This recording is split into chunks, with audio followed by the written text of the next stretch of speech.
This week from the Global Lane, the passing of one of the world's greatest evangelists. We'll give you a look at the life and legacy of Billy Graham. And I'll share some personal experiences about the man who changed millions of lives around the world. Also insights on a rare meeting with another world religious leader. The Pope gives Turkish President Erdogan a warm reception in Rome. What might that mean for the future of Jerusalem, Israel, and the Middle East? Sex on campus. We'll examine college student attitudes in the age of #MeToo. Is high tech affecting relationships? Are Gen Zers just looking for hookups or something long-lasting? Our man on the street, Mung Fei Lee, asks young people if they support the Second Amendment. Do they even know what it is? And I'll drive it home on gun control. It's time to set aside emotions and consider some serious solutions to combat mass shootings in America. And it's all right here, right now, from the Global Lane. People of all faiths worldwide mourn the passing of one of the world's greatest evangelists. The Reverend Dr. Billy Graham has passed into glory at the age of 99. He had a remarkable life of service to God. And from the Global Lane, we pay tribute. First, with this look at his life from Mark Martin. William Franklin Graham was born November 7, 1918, 4 days before the end of World War I. Raised on a dairy farm during the Depression, he developed a strong work ethic, a work ethic that is quite evident through 6 decades of ministry. The Reverend Billy Graham has shared the gospel of Jesus Christ to nearly 215 million people in live audiences in more than 185 countries and territories. Hundreds of millions more have been reached through radio, television, film, books, and the internet.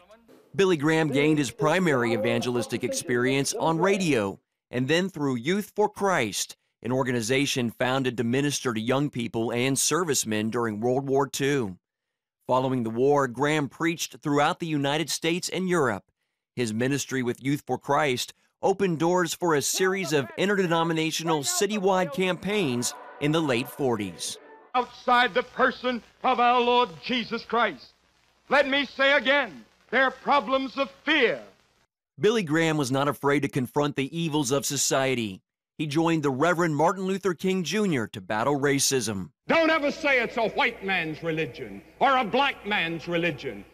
Christ belongs to all people. He belongs to the whole world. Despite sharp criticism from many in the religious community, Billy Graham also took the message of salvation behind the Iron Curtain to communist Eastern Europe. He even went into North Korea, one of the world's most secretive regimes, to talk about Christ with its leader, the late Kim Il-sung. Billy Graham was not ashamed to share the gospel with people in power. He has stayed focused on telling men and women about Jesus Christ. His ministry, his life, every speaking engagement, every opportunity with a president or a king or whoever, he would always get the conversation right around to the gospel. He was known as the pastor to the presidents, a friend of 11 commanders-in-chief. When he prays with you, you feel that he's praying for you, not the president. The humble farmer's son who helped change the world is a spiritual gift to all of us. The evangelist helped change the world, and the world noticed. Since 1955, Billy Graham was listed a record 54 times by the Gallup organization as one of the 10 most admired men in the world, including 48 times consecutively, more than any other person in history. My whole life has been to please the Lord and to honor Jesus, not to see me, not to think of me. You come right now, quickly. While every head is bowed in prayer and the choir sings softly just as I am, hundreds are already coming from everywhere. You come with them.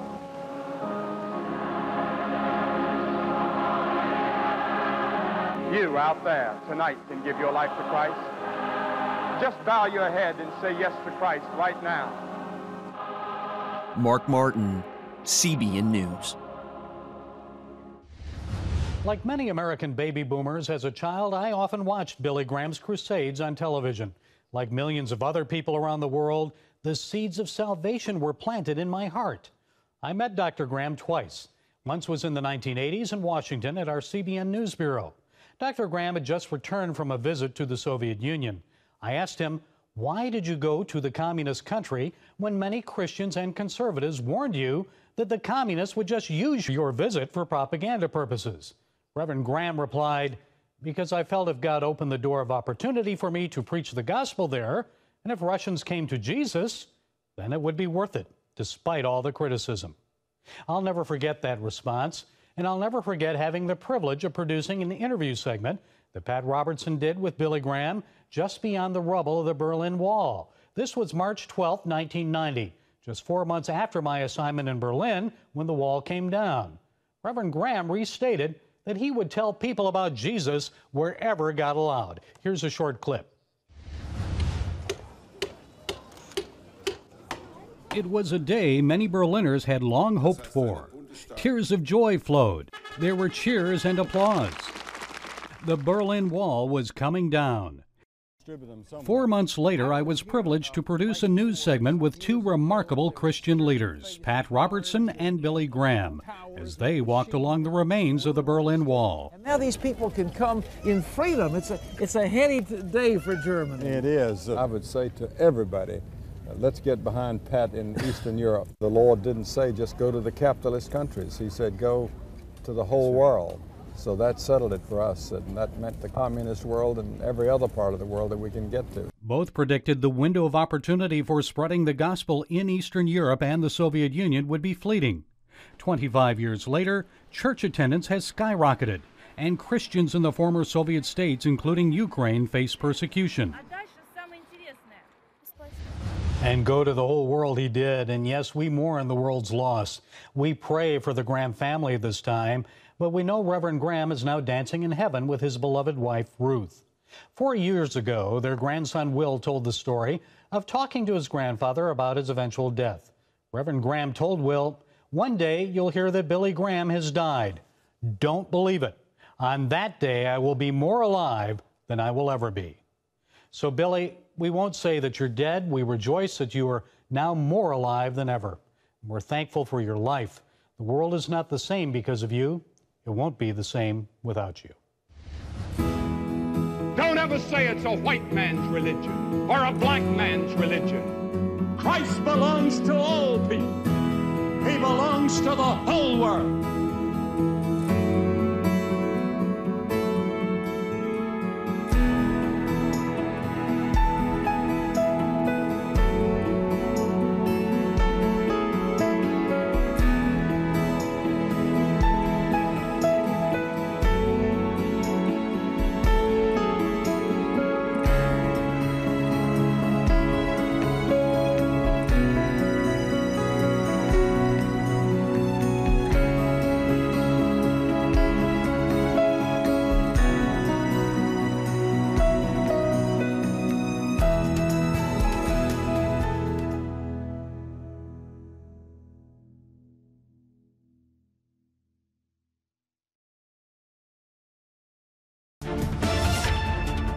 Billy Graham certainly changed the world, and another church leader who's trying to leave his mark is Pope Francis. Earlier this month, the Pope met with Turkey President Recep Tayyip Erdogan. Erdogan became the first Turkish leader since 1959 to visit Rome. He met with Pope Francis at the Vatican and said Jerusalem was his top priority. Both the Pope and Erdogan have spoken out against President Trump's decision recognizing the city as the capital of Israel. Erdogan was outraged when Trump announced the United States would move its embassy from Tel Aviv to Jerusalem. Outraged, or at least disturbed, by the Pope's response to the Turkish president is Rabbi Abraham Cooper. He is Associate Dean and Director of Global Social Action at the Simon Wiesenthal Center in Los Angeles. Rabbi Cooper, it's good to see you again. Gary. So what disturbed you the most about the Pope's 50-minute meeting with Erdogan? Well, look, the Pope has the responsibility to meet with all sorts of world leaders, including Erdogan. But the fact that he allowed, in effect, in advance, to let Jerusalem be the focus of the meeting, and according to reports, the one thing they agreed upon was Jerusalem, was deeply troubling, and frankly, I found it to be offensive. When you take a look at what's going on today in the holy city of Jerusalem, and I know that your network, covers Israel probably better than any other network based in North America.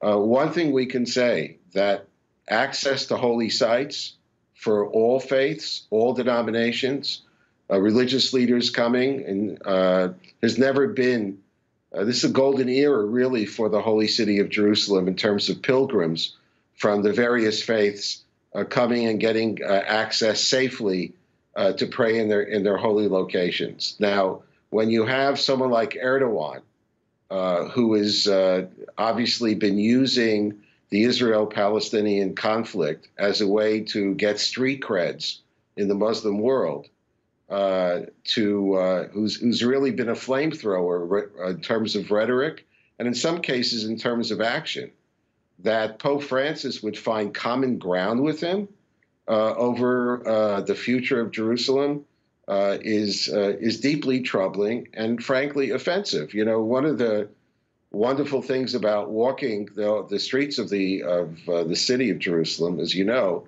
there are many churches all over the city, not only in the Old City, and those churches that are representative of the Vatican actually have the yellow flag of the Vatican flying over it.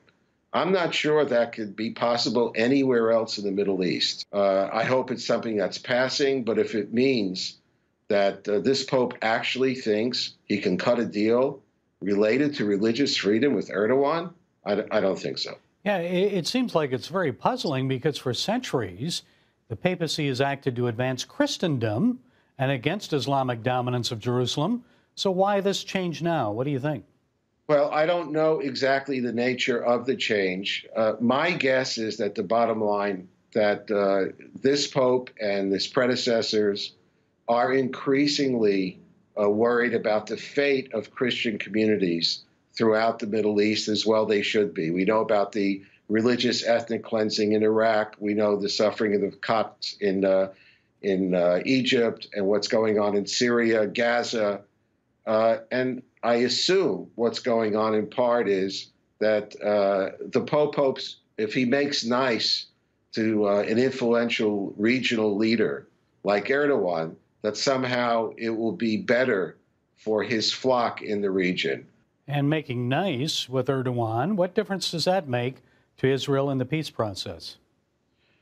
Well, Erdogan is an arsonist. He's not interested in the peace process. He's been a backer of Hamas. Hamas operates openly today in Turkey, including some of their military people who are sort of running the show. Recent arrests in Israel, including of a Turkish citizen, shows that the level of involvement and cooperation between certain elements in Turkey and Hamas is real, it's active, and has consequences on the ground. What are Catholics telling you about the whole Jerusalem, capital of Israel, embassy move? Are they in favor of it? It's not an issue that's front and center. What is the embrace by some churches of the anti-peace BDS boycott movement against Israel. And I think it's worthwhile to sort of repeat what we understood from President Trump's first statement, which is, yes, he recognizes Jerusalem as Israel's capital, which every nation has the right to. Yes, and we're grateful he's going to move within the year the embassy to Jerusalem. He did not say that he acknowledges Israel's sovereignty, even over West Jerusalem, where my grandchildren live, let alone the Old City or East Jerusalem. So there's a lot yet to discuss, to negotiate. That's, of course, will only happen if there is a negotiating partner. And right now, I think that the Trump administration and their Middle East folks have understood that President Abbas, perhaps for his own internal reasons, or if that's really the bottom line of what he believes, is denounced American moves. UNRWA is still a place where Palestinian youngsters get an education where the word Israel is not shown on a map or uttered. And of course, we have Hamas and Hezbollah. So on Israel's borders, daily threats of terrorism, stabbings, etc. Israelis want peace. They're ready to make peace with their neighbors. They're not going to commit collective suicide for the convenience of anyone. What can Americans do, especially those of us who are friends and love Israel? I think probably the most important thing that can be done is to educate our kids, all of our kids, that anti-Semitism remains a problem. It's something that keeps morphing. It's history's oldest hate. And in addition, for love of Israel and the people of Israel, the majority of whom now live in the state of Israel, having allies and friends in the Christian world who can help us counter anti-Semitism on both sides of the Atlantic, that's probably the next step of how you can continue to help us. Okay, a lot for Jews and Christians to pray about. Rabbi Abraham Cooper of the Simon Wiesenthal Center, it's so good to see you again. Thank you for your insights today. Thank you, Gary. See you soon. Last fall, the hashtag #MeToo movement spread across the nation, exposing the widespread prevalence of sexual harassment and sexual assault in our society. While it's receiving a little less attention in the media these days, it's still having a profound effect on young Americans and on college campuses. Well, joining us is Dr. Lisa Wade. She's Associate Professor of Sociology at Occidental College and author of the book, American Hookup, The New Culture of Sex on Campus. So, Dr. Wade, tell us, how is this new sexual culture on campus, the culture of Gen Z, how does it compare to that of those before them, the millennials? Whereas casual sex used to be a choice that people could make, now it's expected that everyone make that choice. So it feels more like an obligation or an expectation that one participates in casual sexual encounters. So how does that affect attitudes and choices then? Well, a lot of students, they opt out, they're not interested in it. And even though they feel a lot of pressure to do it and they feel like not doing it isolates them from their peers, they still choose not to, and that's about a third of students. How about technology? What effect has that had on relationships on campus? And I'm thinking, of course, of social media, the Me Too movement, and so forth. I think one of the main effects of social media is that it exacerbates this idea that everyone is having casual sex and everyone's liking it. So a lot of the sexual activity happens or it begins at very exciting college parties. And so if everyone's putting up all these pictures all over social media of themselves having these wonderful times at college parties, it certainly can look like everyone is hooking up all the time and everyone is enjoying it. And that makes it harder for them to even recognize that there's plenty of peers that don't like it and aren't participating. And how about easy accessibility to pornography? I mean, even on smartphones. So what effect does that have on sexual attitudes towards the opposite sex?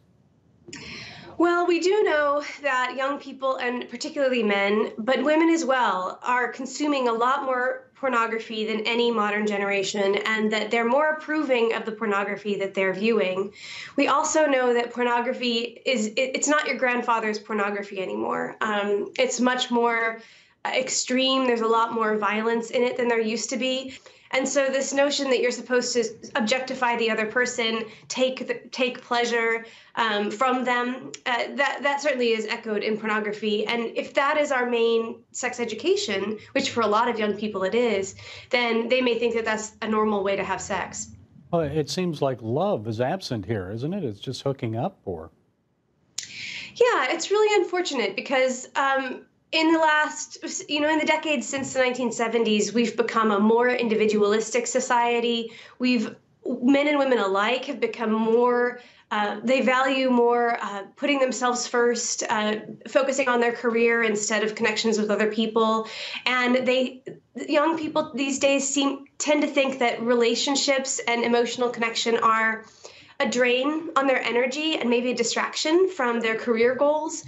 And so we've all sort of become a little bit less inclined to try to connect with other people. And that certainly has an impact on how we and whether we form any sort of emotional connections with sex.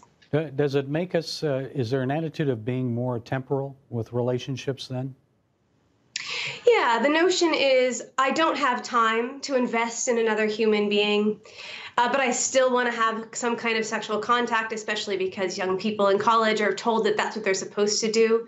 And so then the answer, if you don't have time but you still want to do it, is to have these one-off encounters. Faith communities really struggle with this, so how should we respond, especially those of us who believe in godly relationships, sexual abstinence until marriage? How should we respond? Well, I think we need to be teaching both our boys and our girls growing up that they need to treat each other with a deep amount of respect and care. We can't lose sight of each other as human beings that we need to care for in our lives. And that would go a long way, I think, toward reducing the amount of pressure people feel to necessarily have these thin connections with others. But also, if they do choose to make those behaviors, then they would do it in a way that was more caring toward one another, which I think would be good. In the wake of the Parkland, Florida mass shooting tragedy, once again, Americans are talking about gun control. So we thought we'd send our man on the street out to ask young people what they think about the Second Amendment to the U.S. Constitution. Do they even know what it is? Here's reporter Mung Fei Lee. Can you tell me what our Second Amendment is in the Constitution? It's the right to have a militia and the right to bear arms. Now, the second question, do you think we should ban assault weapons in general? I think some good can come of it, yes. And the last question is, what about public school teachers? Should they carry arms and guns at work? I don't think that would be very beneficial. Do you think we should ban assault weapon in general? Yes. Why is that?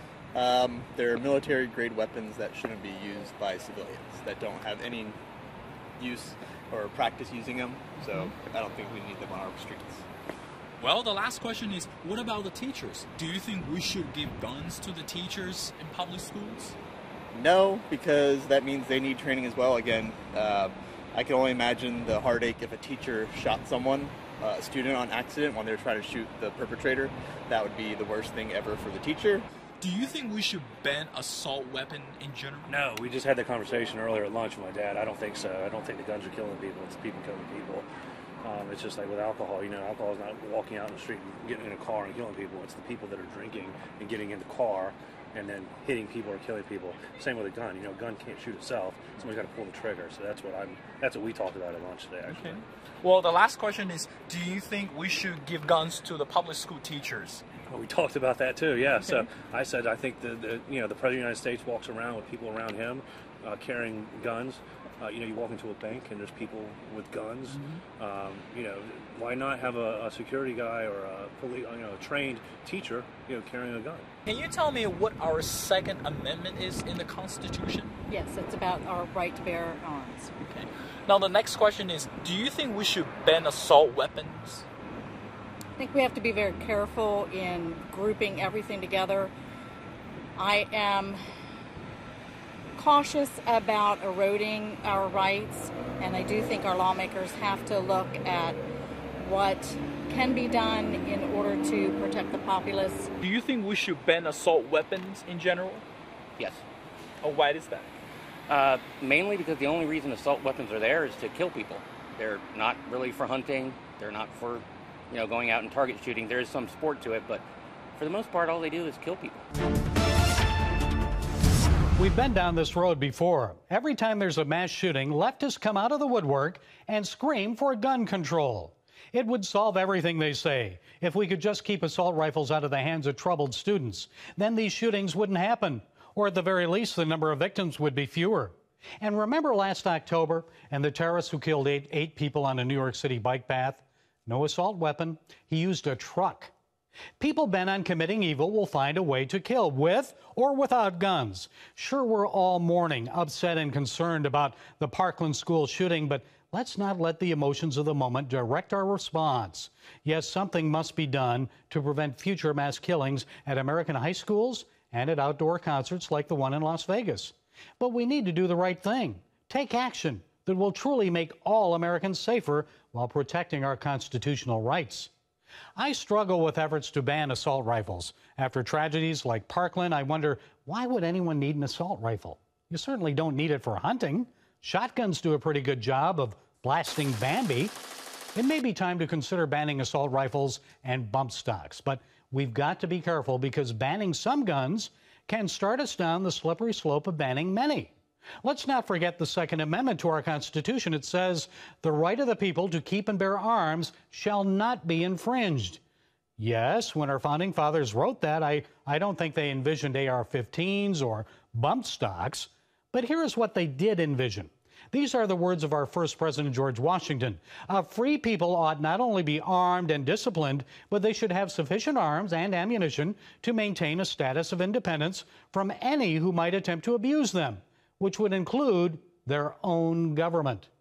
As a free people, we choose to settle our differences at the ballot box. But our founding fathers, having just defeated a tyrannical British monarchy, knew the day could come when we may be forced to take up arms against our own government. A well-regulated militia would be necessary to secure a free state. What we need to ask ourselves, should we limit our ability in the future to fight off foreign invaders and a possible tyrannical government just to have more security in our schools and in public? Would a gun ban actually make our society more secure? I have my doubts. Follow this thought. If guns are the cause of the mass murder problem, then maybe we should also take away cars from people and require everyone to take an Uber instead. After all, 30,000 people are killed by drunk drivers each year in America. 3 times as many people die annually at the hands of intoxicated people behind steering wheels than die from angry or crazed people behind gun barrels. Banning car ownership is not the solution to drunk driving. Drunk drivers are the problem. So too are the people behind gun violence, not the guns themselves. Now, a lot of finger pointing is being done right now. Some say all this is because of the NRA. But let's keep the focus on the evildoers, those who actually commit the crimes. Sir Edmund Burke said, all that is necessary for the triumph of evil is that good men do nothing. So yes, the time is now. Our nation must act. We need a serious, common sense discussion about the best course of action to prevent mass shootings. Tighter security in our schools, greater awareness of potential shooters, and a greater sense of urgency from the police and FBI when informed of suspicious behavior would go a long way in making a difference. And what is our role as Christians? It's to speak about love and forgiveness, to stand against evil and for righteousness. Psalm 94:16 asks, who will rise up for me against the wicked? Who will take a stand for me against the evildoers? Let's all say, here I am, Lord, I will, and then respond to advance godly solutions. Well, that's it from the Global Lane this week. Follow us on Facebook, YouTube, iTunes, SoundCloud, and Twitter. And until next time, be blessed.